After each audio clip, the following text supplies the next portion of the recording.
Bab 33. Ini. Kenan menyerahkan bandana yang tadi dia beli. Katie melihat pada benda yang Ken berikan. Lalu berpindah melihat pada Kenan. Apa ini? Bando. Apa kamu nggak tahu kalau ini bando? Kenan mendudukkan bokongnya di sofa samping Cathy. Ya tahulah om. Maksud Katie itu untuk apa? Dalam rangka apa? Oleh-oleh. Hah, nggak biasanya ngasih oleh-oleh. Katie semakin heran saja. Ini karena kamu sudah berusaha membantuku membereskan rumah ini. Kenan memandang berkeliling, melihat betapa bersih dan rapinya tempat itu. Padahal kamu di rumahmu nggak pernah mengerjakan tugas apapun. Yah, di rumah kan ada pelayan yang mengerjakan itu semua. Kenan menjawabnya dengan senyuman. Katie memasang bandana itu di kepalanya. Om, bagaimana? Tanya Katie dengan senyum riang dan gembira. Ken menoleh. Melihat Katie begitu bercahaya. Cantik. Menatap wajah Katie. Benarkah? Kamu semakin menggemaskan dengan itu. Batin Ken. Om, jangan lama-lama liatin Katie. Nanti jatuh cinta loh. Kenan tersentak buru-buru mengalihkan pandangannya. Melihat lagi pada televisi yang menayangkan film romantis komedi. Katie bersenandung kecil. Ikut menonton film. Mata Katie tak sengaja terpancak pada benda di lengan Ken. Oh no. Ini. Katie memegang lengan Ken. Menyentuh pada gelang berwarna hitam itu. Kenan menatapnya. Kamu mau? Bagus om. Kamu mau? Ulang Kenan merasa pertanyaannya tidak ditanggapi Katie. Katie hanya mengangguk. Ken melepaskan gelangnya. Lalu memasangnya di lengan gadis cantik itu. Buatmu saja. Benarkah? Kiem. Aku masih punya. Wajah Cathy semakin sumringah. Makasih om. Udah dapat bando. Dapat gelang lagi. Kenan tersenyum mendengar ocehan Katie. Om nyimpen pembalut atau tampon nggak? Hah, aku ngapain nyimpen benda begituan? Katie nyengir canggung. Om, kayaknya aku. Haid deh. Apa? Ken tersentak. Katie berdiri. Tampak bercak merah di sofa dan bokong gadis itu. Maaf om. Jadi bikin kotor. Sesal Katie dengan muka sedikit memerah karena malu. Ya Chat. Bajumu udah kering belum? Tanya Ken. Aku beliin di bawah ya. Tampon apa pembalut biasanya? Katie terkesima menatap pada pria tampan di depannya. Om nggak apa-apa beliin benda begituan. Nggak apa-apa. Biasanya pakai apa? Kenan berdiri dan mulai melangkah. Om, nggak malu? Tanya Cathy sedikit malu dan tak enak hati. Enggak, aku bukan orang kolot kok. Biasanya pakai apa? Balas Ken cepat. Tampon. Ya udah, tunggu sini. Biar aku belikan di bawah. Ucap Ken seraya memakai jaketnya dan berjalan ke pintu depan. Om, Katie memanggil. Ken berhenti dan menoleh.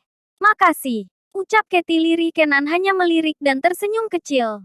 Seusai Kenan pergi, Katie jatuh terduduk. Om Ken, jangan buat aku makin terpesona padamu. Gumam Katie. Kenan memasuki minimarket dekat apartemennya. Di dalam minimarket itu, Kenan langsung menuju konter keperluan wanita. Beberapa wanita yang ada di sana terlihat heran. Seorang pria tampan berada di konter keperluan wanita dan mengambil beberapa bungkus tampon. Anu, seorang wanita memberanikan diri untuk bertanya. Kenan menoleh. Kenapa seorang pria tampan berada di konter keperluan wanita? Apa itu dilarang? Tentu saja tidak. Hanya, ini untuk adik saya. Kenan menunjukkan tampon di tangannya. Oh, kamu perhatian sekali pada adikmu. Pasti kamu sangat menyayangi dia. Ken hanya tersenyum canggung mendengar ucapan wanita itu. Ken melangkah pergi meninggalkan para wanita yang masih terkagum padanya. Setelah membayar, Kenan segera kembali ke apartemennya. Tanpa peduli dengan tatapan para wanita dan juga kasir yang menatapnya dengan pandangan suka. Ini, Kenan menyodorkan tampon pada Katie. Terima kasih om. Katie segera berlari ke kamar mandi. Membersihkan diri dan keluar dengan pakaiannya yang sudah kering. Kenan terlihat sedang mengganti penutup sofa yang ternoda. Om, itu biar aku saja yang cuci. Seru Katie dengan berlari kecil. Tangannya menengadah meminta spray sofa di tangan Kenan. Oke. Katie melipat dan memasukkan benda itu ke kantong tempat pakaian kotornya. Untuk dibawa pulang. Ken hanya memperhatikan aktivitas gadis cantik itu. Ding dong. Suara bel rumah berbunyi. Ken melangkah ke depan membukakan pintu. Ken terkejut. Dengan mengumbar senyum canggung menggosok tengkuknya. Di hari yang sama di waktu yang berbeda. Siang itu Kai membawa mobilnya keluar dari kampus. Hari ini Kai berencana untuk bertemu dengan ayahnya, Danu. Di tengah jalan Kayla menghentikan laju kendaraan. Membeli beberapa buah, kue dan mainan. Kayla membawa mobil putih itu keluar kota, di mana Danu tinggal bersama istri dan mertuanya. Tepat di depan sebuah rumah yang cukup besar, mobil putih itu berhenti dan terparkir. Dari dalam rumah keluar bocah kecil berumur sekitar 2 tahun. Berlari kecil menghampiri Kai. Tai. Kayla merentangkan tangannya dan memeluk bocah laki-laki yang masih cedal. Tanen. Seru bocah itu. Masak. Cium sini kalau kangen. Kai melonggarkan pelukannya mencium pipi bocah laki-laki itu. Kakak Kayla membawa mobil-mobilan lo buat bagus. Nana. Kai terkekeh. Bentar ya. Kai membuka pintu mobil dan mengambil mainan yang tadi dia beli. Di belakang bocah bernama Bagus itu berdiri Yura. Dia tersenyum kecil menatap Kai. Masuklah dulu. Kai membalas senyuman ibu sambungnya. Iya ma. Kamu nggak perlu repot-repot beliin mainan buat Bagus, Kai. Ucap Yura melihat Kai mengeluarkan mobil-mobilan dan menyerahkan pada Bagus. Kuli. Seru Bagus girang. Bocah itu berlari lagi masuk ke dalam rumah sambil memanggil ayahnya. Nggak apa-apa ma. Buat adek juga kok. Kai menyalami tangan Yura dan menciumnya. Ma. Aku bawa buah dan kue. Kai mengambil barang-barang yang masih berada dalam mobil. Menyerahkan salah satunya pada Yura. Mereka berjalan beriringan menuju ke rumah. Di ruang tamu Danu duduk di sofa dengan tongkat penyangga di sampingnya. Danu tersenyum ramah begitu melihat anak sulungnya terlihat masuk dan menyalaminya. Kapan dari sana? Siang ya. Abis balik kuliah tadi. Kai mendudukkan bokongnya di sofa seberang Danu duduk. Jadi nanti nginep sini kan? Iya, ucap Kai. Bolehkah? Tentu saja ini juga rumahmu Kai. Sambut Yura muncul dari dalam dengan membawa minuman hangat untuk Kai. Ayo diminum dulu, ucap Yura duduk di samping suaminya. Ini kue yang tadi kamu bawa. Sekalian diicipin. Kai meminum dan memakan sambil mengobrol dengan ayah Danu dan mama Yura. Adik kecilnya. Buah cinta Danu dan Yura asyik dengan mobil-mobilan yang Kai belikan tadi. Malam harinya Kai tidur di kamar yang disediakan untuknya. Kai memainkan ponselnya. Panggilan masuk dari Malvin. Yes Dad. Kamu di mana? Kenapa belum pulang? Di rumah ayah. Kai menginap malam ini. Dad. Baiklah. Di mana Mommy? Twins dan Katie. Apa mereka ikut bersamamu? Tidak. Apa mereka tidak ada di rumah? Tidak ada seorang pun. Jadi mereka tidak bersamamu. Ya sudah jangan tidur terlalu malam. Salam untuk ayah Danu. Sambungan diputus. Malvin menatap layar ponselnya. Aku pulang. Tapi tak ada yang menyambutku. Luar biasa. Pada kemana mereka? Bab 34. Ding dong. Suara bel rumah Kenan berbunyi. Ken melangkah ke depan membukakan pintu. Ken terkejut. Dengan mengumbar senyum canggung menggosok tengkuknya. Malvin menatap tajam pada asistennya itu. Apa anak gadisku di sini? Ken memiringkan tubuhnya. Mempersilahkan tuannya masuk. Malvin menerobos masuk ke dalam rumah Kenan. Dan berhenti di ruang tamu. Wajahnya terlihat sangat kesal melihat Katie berada di sana. Kau benar-benar tidak tertolong. Katie menatap wajah dedinya. Apa maksud ucapanmu Dad? Kenapa aku merasa sangat tersinggung? Apa yang kau lakukan malam-malam begini di sini? Apa yang Dedi lihat? Bocah tengil. Ekor mata Malvin menangkap sesuatu di kantong yang tak jauh dari Katie duduk. Sigap pria itu mengambilnya. Apa ini? Kagetnya melihat bercak darah pada spray sofa.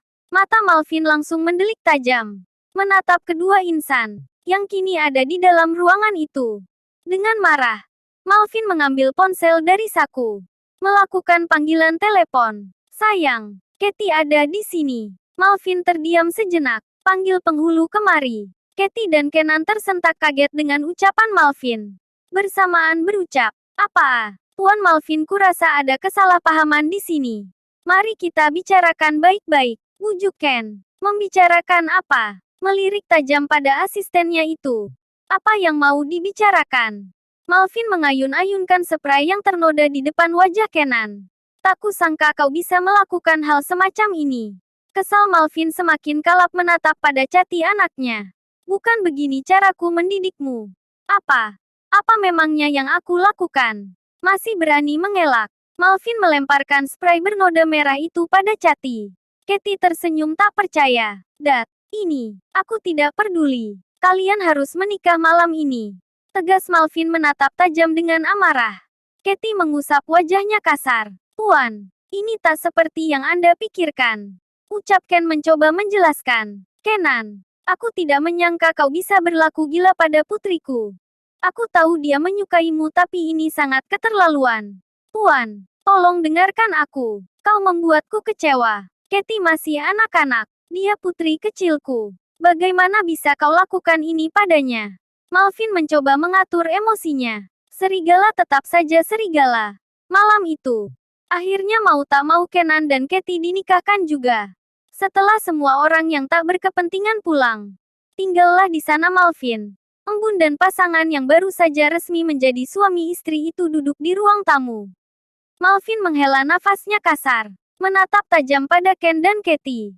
Embun pun sepertinya kesulitan untuk meredam amarah suaminya, hingga dia hanya bisa diam. Cathy menatap mominya memohon. Cathy hanya mengumbar senyum. Momi, lirih Cathy memohon. Embun tersenyum ramah menatap kedua orang yang kini ada di depannya itu. Momi senang punya menantu seorang Kenan. Ucap Embun akhirnya. Momi, bukan itu. Lirihnya, melirik pelan pada Kenan. Yah, karena ini sudah terjadi. Mari kita menjadi keluarga yang akur. Ucap Embun menatap Kenan yang terlihat sangat canggung. Bagaimana tidak? Ini bosnya sudah menjadi mertuanya. Momi, kenapa? Bukankah kau sangat ingin menikah dengan Ken? Momi, Embun terkekeh. Embun beralih menatap Ken. Aku tahu kau belum mencintai Cathy sepenuhnya. Tapi kau sudah mencicipinya.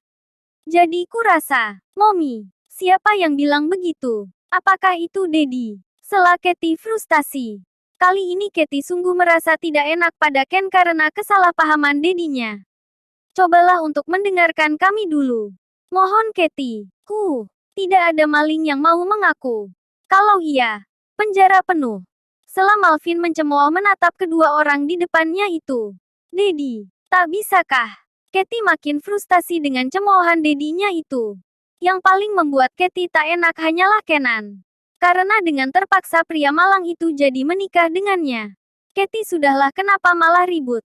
Suara Ken akhirnya. Karena sudah seperti ini dan ini sudah larut malam. Tentu saja ayah mertua sangat kecapean. Jadi sebaiknya pulang dan beristirahat. Benar, aku memang lelah. Oh iya Chat. Karena kita sudah suami istri.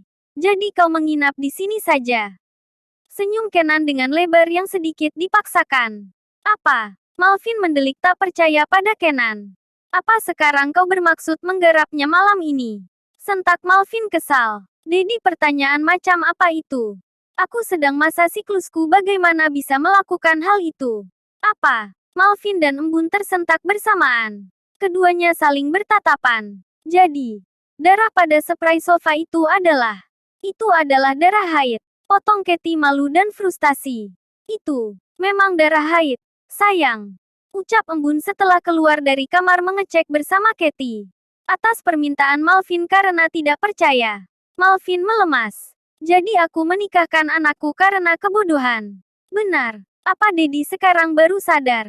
Baiklah. Daddy yang bersalah. Maafkan Daddy. Tentu saja. Kami memaafkan Daddy. Sudah. Ayo kita pulang. Iya. Pulanglah Dad. Aku akan menginap di rumah suami baruku. Ucap Cathy untuk membuat Malvin kesal.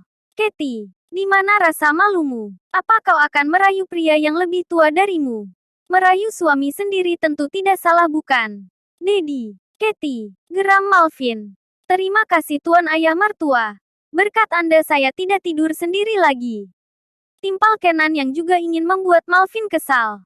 Kenaan, kenapa kau juga ikut-ikutan membuatku merasa kesal? Sudahlah sayang. Di sini kaulah yang bersalah. Embun mengusap lengan suaminya. Tidak bisa. Cathy harus pulang bersama kita. Malvin masih ngotot. Aku tidak akan meninggalkan rumah suamiku. Dad.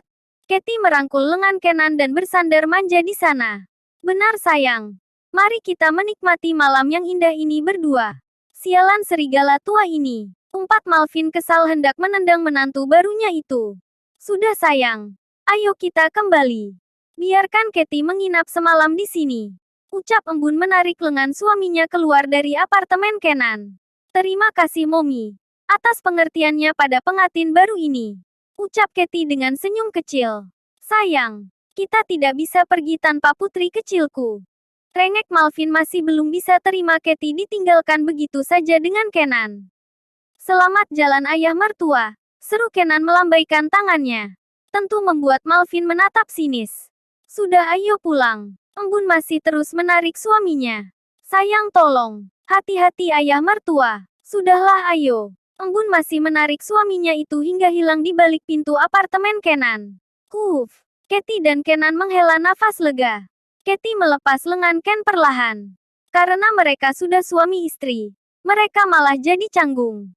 Om, aku tidur di sini saja. Jangan, tidurlah di kamar. Biar aku yang tidur di sini. Tapi, kamu sedang masa periodemu. Pasti tidak nyaman jika tidur di sofa. Tapi, Om, aku suamimu sekarang kau harus menurut. Kekeh Kenan. Katie pun ikut terkekeh. Baiklah, Om suami. Kini Kenan ikut tertawa. Sudah tidur sana.